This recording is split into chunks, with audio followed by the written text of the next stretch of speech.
We often get asked about the significance of the term no-fault divorce. So the purpose of this video is to explain a little bit about what the term no-fault divorce means and why it's important as you go forward in your divorce experience and how it will apply to your situation. The best way to explain what a no-fault divorce is to explain a little bit about the history of divorce. Prior to probably in the 1970s, judges that would make rulings on divorce would hear arguments presented by attorneys, and these arguments would consist of the attorneys trying to convince the judge why one of the partners broke the marital contract, thus introducing a fault concept. So the common things that most people think of is, my spouse committed adultery, or my spouse was abusive, or my spouse did not take care of marital funds appropriately, or things like that. And judges then would make decisions based on their version of fairness and their understanding and listening to the arguments that attorneys would make.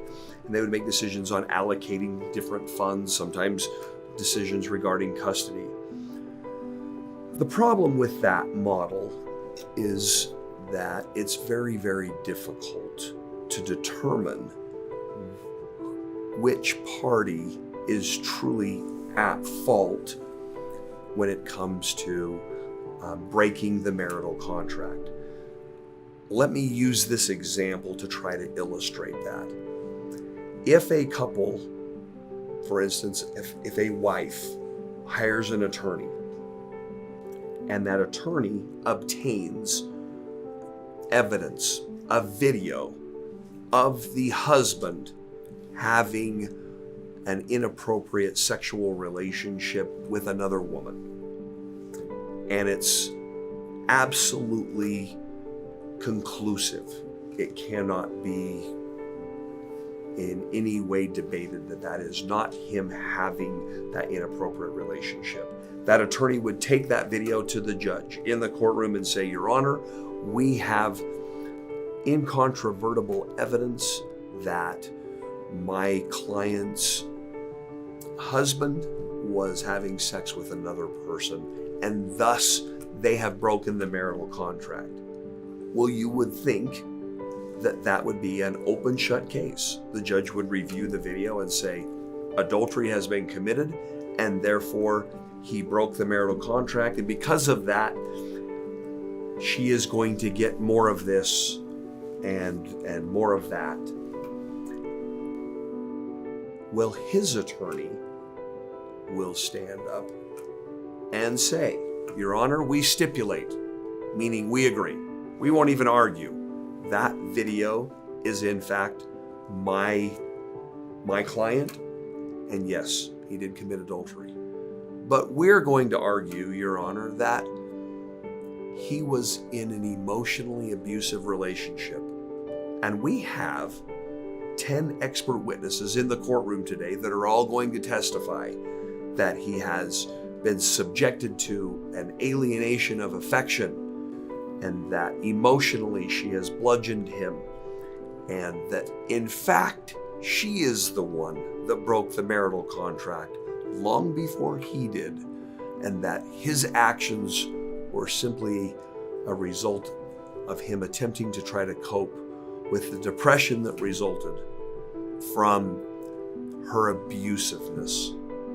Well, now a judge has 10 expert witnesses that will all testify that she broke the marital contract, and he has a video that states that he broke the marital contract.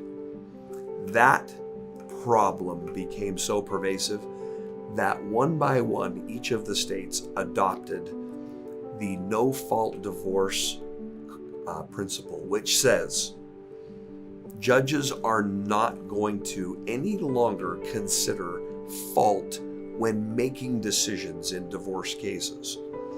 Now, that doesn't mean that if there are laws being broken, felonies and things like that, if somebody is involved in any kind of illegal activity, that cannot be brought into a case. But outside of that, judges no longer allow parties to bring any kind of blame issues as to why the relationship deteriorated into the case to try and influence the judge. Judges are required to make decisions based on statute and based on precedents and based on their own discretion as to what fairness is, without any regards to why the parties are getting divorced. And that's an important thing to note. In a mediation setting, it's important to realize that both parties are also going to have very different opinions as to why the relationship deteriorated.